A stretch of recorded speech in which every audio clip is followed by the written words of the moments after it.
Si est un grand vide qui restera dans le monde de la littérature.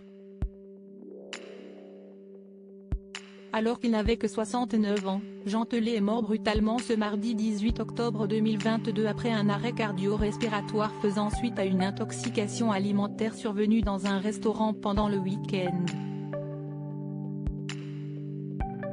Né en Normandie le 26 février 1953, la même date que Victor Hugo et Buffalo Bill, comme il s'amusait à le répéter, Jean Telet restera comme l'un des écrivains et auteurs de bandes dessinées les plus connus de l'Hexagone. Pourtant, rien ne le prédestinait à une telle carrière.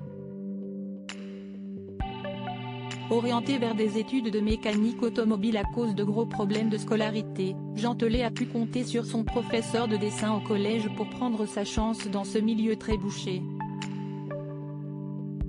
Après avoir commencé un parcours créatif dans les pages du célèbre magazine L'Écho des Savanes à la fin des années 1970, où il deviendra un véritable pilier de la rédaction, il a reçu de nombreux prix, comme celui du Festival d'Angoulême pour son adaptation de Bloody Mary en 1984.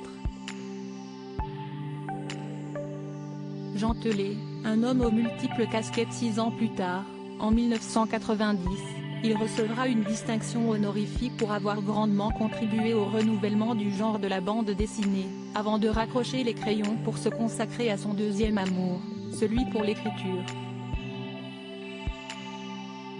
Après avoir publié un premier roman Rainbow pour Rimbaud en 1991, Jean Telet a notamment écrit Le Magasin des Suicides en 2007, livre qui est devenu un véritable best-seller. Mais Jean Telet a aussi été un homme de la télévision.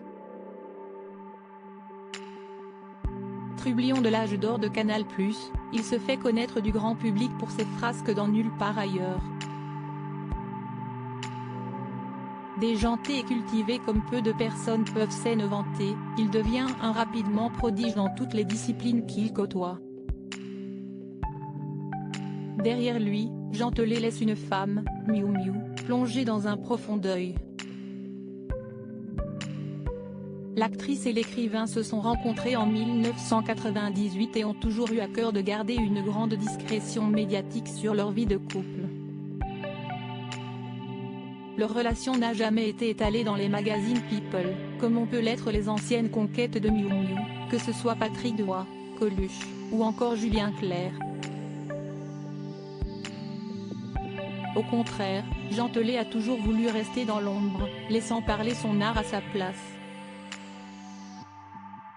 Sa mort, soudaine et inattendue, laissera de nombreux Français sans voix.